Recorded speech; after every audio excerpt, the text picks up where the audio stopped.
We often believe that science has already explained everything about our planet. Humanity has mapped the stars, charted the depths of the ocean, and traced the origins of nearly every fossil that lies beneath the Earth.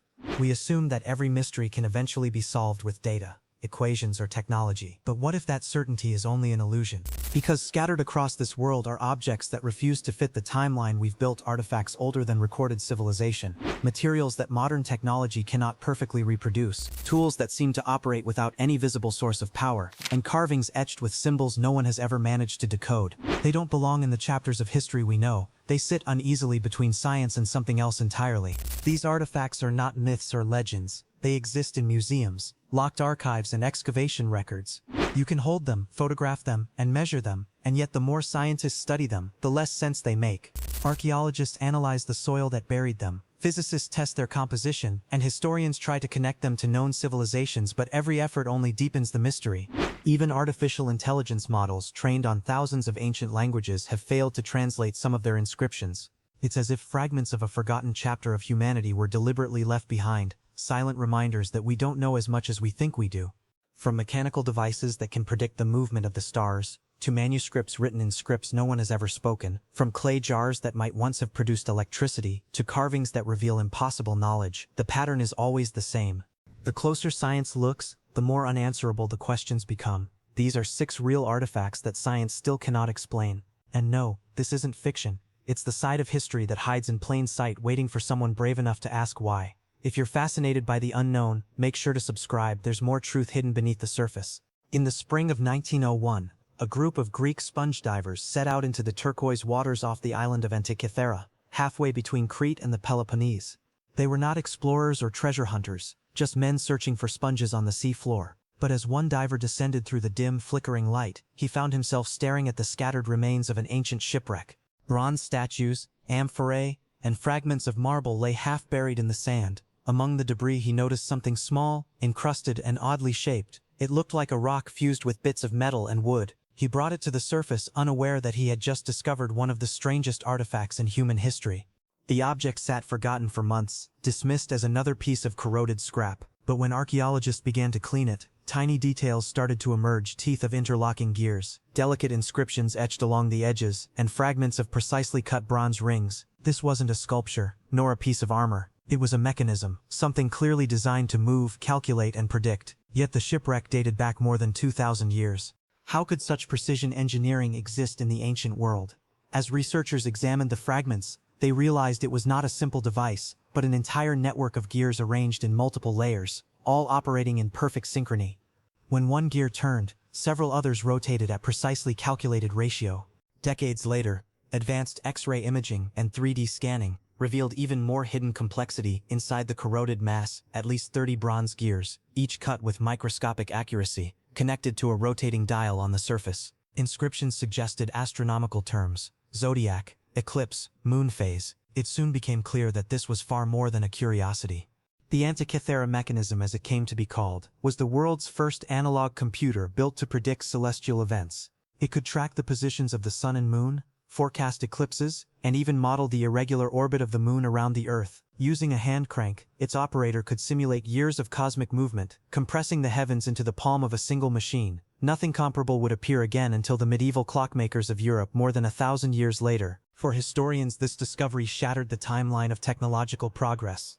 Greek artisans of the 1st century BCE were known for sculpture and architecture, but not for micromechanical precision. The gears in the mechanism were so finely crafted that modern engineers compared them to 19th century watchmaking. How could a civilization without steel tools, electricity, or magnification have achieved such perfection? Some believed it was the product of a lost school of Greek engineering, perhaps tied to scholars like Archimedes or Hipparchus. Others, more speculative, argued that it hinted at a forgotten civilization, an ancient source of advanced knowledge erased from history. A few even suggested an extraterrestrial link, though mainstream archaeology dismisses that idea entirely. What we know for certain is that the Antikythera Mechanism forced science to rewrite its understanding of ancient innovation. The artifact proved that advanced mechanical calculation existed long before the Renaissance, long before even the concept of machinery was supposed to exist. It bridged a gap no one knew was there. Today, the original fragments sit behind glass at the National Archaeological Museum of Athens, their surfaces still dark and scarred by the sea, Replicas and digital reconstructions around the world attempt to recreate its brilliance, but the original remains unmatched, its full function still only partially understood. If a device of such sophistication was already being built in 100 BCE, one question refuses to fade: what else did they create that we have never found? Inside a climate-controlled glass case at Yale University's Voynich Rare Book and Manuscript Library lies a book that has confounded humanity's brightest minds for more than a century. The volume itself is small, roughly the size of a modern textbook, its vellum pages yellowed and fragile. The writing inside is elegant and fluid, looping across more than 200 pages in careful lines, accompanied by hundreds of vivid illustrations, plants that have never been seen, astronomical charts that map unknown constellations, and strange circular diagrams whose meanings remain elusive. The book has no title, no author's name, and no translation. It is known simply as the Voynich Manuscript. The manuscript surfaced in the early 1910s when a Polish book dealer named Wilfrid Voynich purchased it from an Italian Jesuit college. From the start, scholars realized they were looking at something extraordinary. The text appeared written in a completely unknown language, calligraphic but unreadable. The drawings seemed scientific, yet the subjects were unrecognizable. Voynich believed he had uncovered a lost work of medieval science, perhaps something connected to alchemy or astronomy. But as linguists, historians, and cryptographers began to analyze it, the mystery only deepened. What makes the Voynich manuscript so perplexing is that its language behaves like a real one. The words repeat in natural patterns, following statistical rules found in genuine human speech. Letters appear with frequency similar to Latin or Italian, suggesting the writer wasn't inventing random symbols. And yet, despite decades of analysis, no one has ever found a match. It doesn't resemble any known alphabet, ancient or modern. Some letters look vaguely familiar, while others are entirely alien. This isn't the gibberish of an amateur hoax. It has structure, rhythm, and grammar. Over the years, every possible tool of decryption has been turned against it. Military codebreakers who once cracked enemy ciphers during World War II failed to make progress. The world's best cryptographers, mathematicians, and computer scientists have all tried, applying pattern recognition and AI translation algorithms. Even neural networks trained on dozens of ancient scripts from Sumerian to Sanskrit could not find meaning in its words. Live Science 2021. Each new attempt ends with the same conclusion: whatever this is, it doesn't fit into any linguistic system we know. The illustrations offer only more confusion. Many of the plants painted across the pages appear to be botanical hybrids, leaves of one species, flowers of another. Some diagrams suggest astronomical movement, yet they don't align with any known planetary system. One section depicts naked human figures bathing in green pools connected by intricate tubes, perhaps representing biological or chemical processes. But no one can say for sure. Every theory, alchemy, medicine, astrology, works only in fragments. So what is the Voynich manuscript? Some scholars believe it's written in a lost or extinct language, encoded with a substitution cipher. Others argue it's an elaborate hoax, a 15th century attempt to deceive wealthy collectors of esoteric books. A few suggest it hides advanced knowledge, maybe even pre-scientific medical or astronomical understanding. Recent radiocarbon dating places its creation around the early 1400s, meaning it predates Voynich himself by centuries. Whoever made it clearly possessed artistic skill, linguistic discipline, and an understanding of scientific imagery, but their purpose remains invisible. Even today, researchers continue to scan its pages using hyperspectral imaging and machine learning, hoping to uncover hidden impressions or erased text. Yet the book refuses to yield. Every discovery raises another layer of questions. It is as if the author wanted to be understood, but only by someone who no longer exists. Locked away in its protective case, the Voynich manuscript sits in silence, defying translation in the digital age just as it did in the Renaissance. Each turn of its pages reminds us how fragile knowledge truly is, how easily it can slip from comprehension to mystery. Is it a message from a forgotten civilization, or an elegant riddle crafted to make us question what knowledge really means? In 1938, while excavating the ruins of an ancient village near modern-day Baghdad, an Austrian archaeologist named Wilhelm Kearney stumbled upon a strange clay jar, unlike anything he had ever seen. It was about 6 inches tall, sealed at the top with a thick plug of asphalt, and contained inside it a tightly rolled copper cylinder with an iron rod running through its center. At first glance, it looked like a simple storage container, perhaps for scrolls, oils, or perfumes. But the structure was oddly deliberate. The copper cylinder didn't fit loosely. It was perfectly nested, insulated from the clay by the asphalt seal. Koenig sensed there was a purpose behind this design, something practical, maybe even electrical. When Koenig took the artifact back to the laboratory for analysis, the results astonished him. The interior showed signs of acid corrosion, as if some liquid, perhaps vinegar, lemon juice, or wine, had once been poured inside. Combined with the copper and iron components, it suggested an electric reaction. If true, it meant this small clay jar could function as a simple galvanic cell, a primitive battery capable of producing a small but measurable voltage. But the layer of soil where it was found dated to more than 2,000 years ago, long before the age of electricity, long before Faraday, Volta, or any known scientific understanding of current. The idea was unthinkable. Could an ancient civilization have discovered electricity centuries before modern science? Voynich published his findings, calling it the Baghdad Battery, and the academic world split in disbelief. Some dismissed it as coincidence, an accidental similarity of form. Others were intrigued enough to test the claim. In the 1940s, experiments conducted by the German State Museum in Berlin created replicas using the same materials, clay, copper, and iron, sealed with bitumen. When filled with vinegar, the replicas produced a small electric charge just under 1 volt.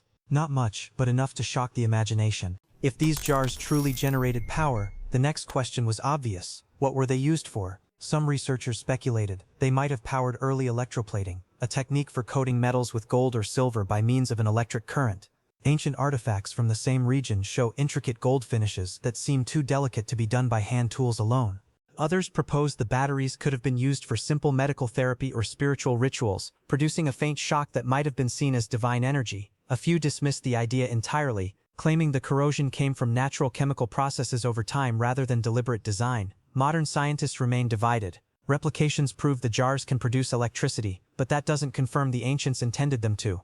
No wires, bulbs, or connected devices have ever been found nearby. Yet the precision of construction, insulated asphalt, metallic core, and sealed vessel suggests intentionality. Archaeologists have unearthed several similar jars in the surrounding area, all sharing the same basic structure, as if built from a single template. That pattern is difficult to ignore. Archaeology Magazine, 2021. In recent decades, researchers have used modern imaging techniques to scan the interiors of the remaining batteries without damaging them. The results continue to suggest deliberate engineering, consistent proportions, standardized dimensions, and materials that were not locally random but purposefully selected. Some scientists at the University of Illinois replicated a series of these jars in 2000. Still, the mystery persists: why build such a device, and for what purpose in an era that supposedly had no knowledge of electricity? Perhaps the Baghdad Battery is proof that scientific progress is not as linear as we imagine. Knowledge rises, collapses, and sometimes disappears, leaving behind relics that make no sense to the civilizations that follow.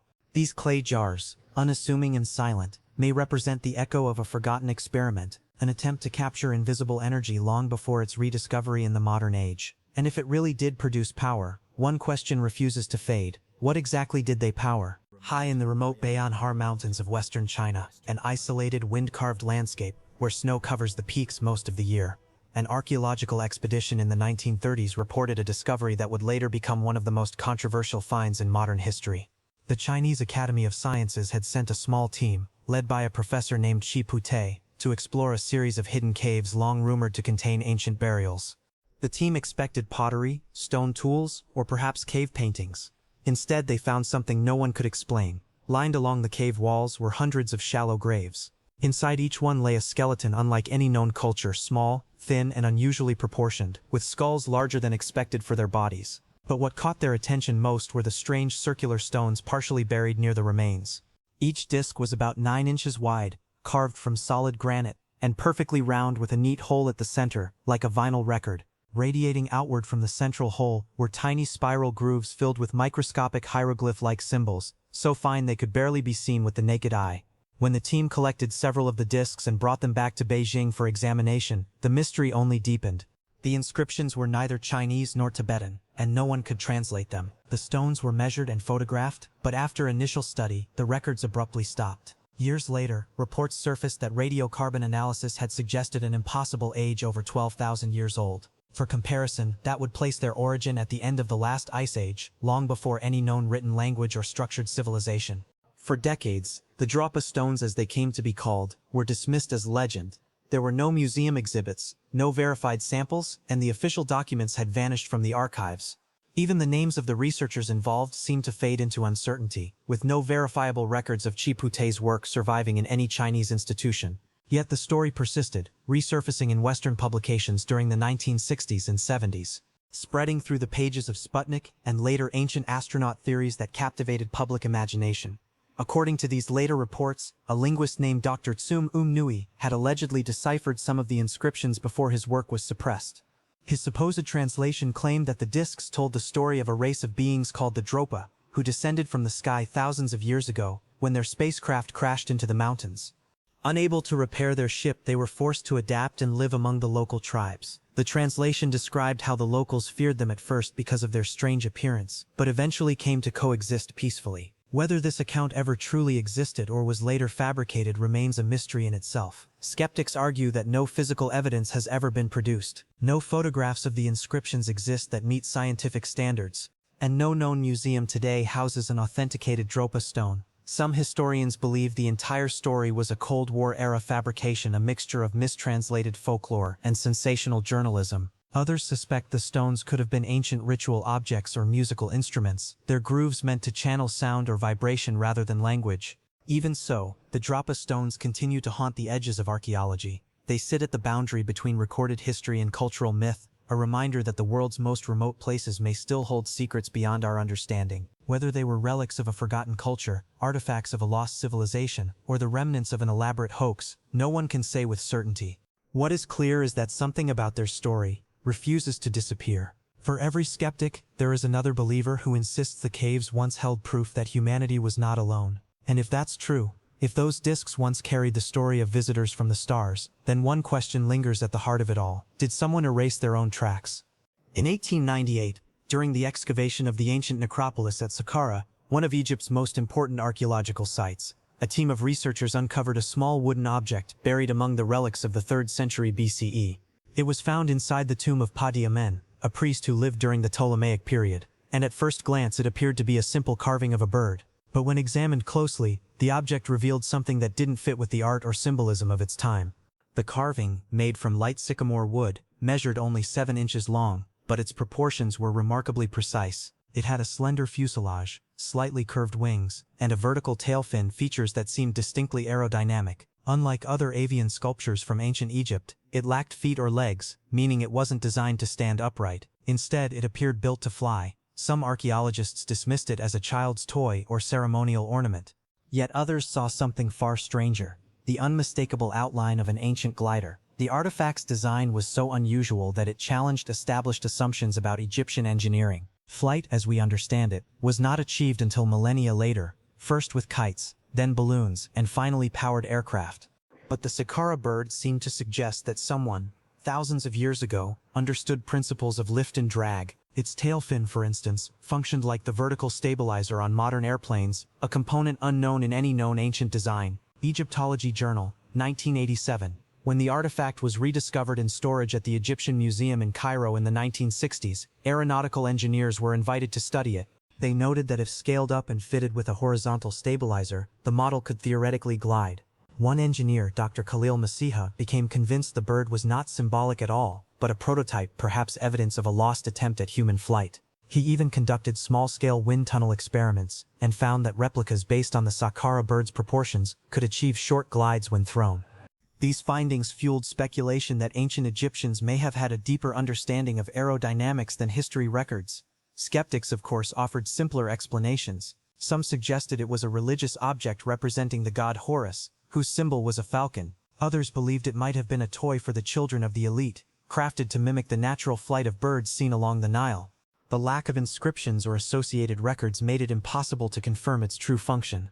Radiocarbon dating placed it around 200 BCE, centuries before the Roman Empire, but long after Egypt's Great Pyramid building era. Still, the design's elegance couldn't be ignored. When modern engineers compared it to contemporary gliders, they found the wing shape nearly matched what aeronautical textbooks would later define as sailplane curvature. Its center of gravity was balanced, its symmetry almost perfect. The more it was studied, the less it seemed accidental. Kick-Ass Facts, 2021. Dr. Messiah presented his findings to the Egyptian government, suggesting that the artifact be recognized as proof of an ancient understanding of flight mechanics. The proposal was met with polite skepticism and quietly shelved, but the artifact's replica is now displayed at the Egyptian Museum, with a simple plaque reading "Wooden Bird, Function Unknown."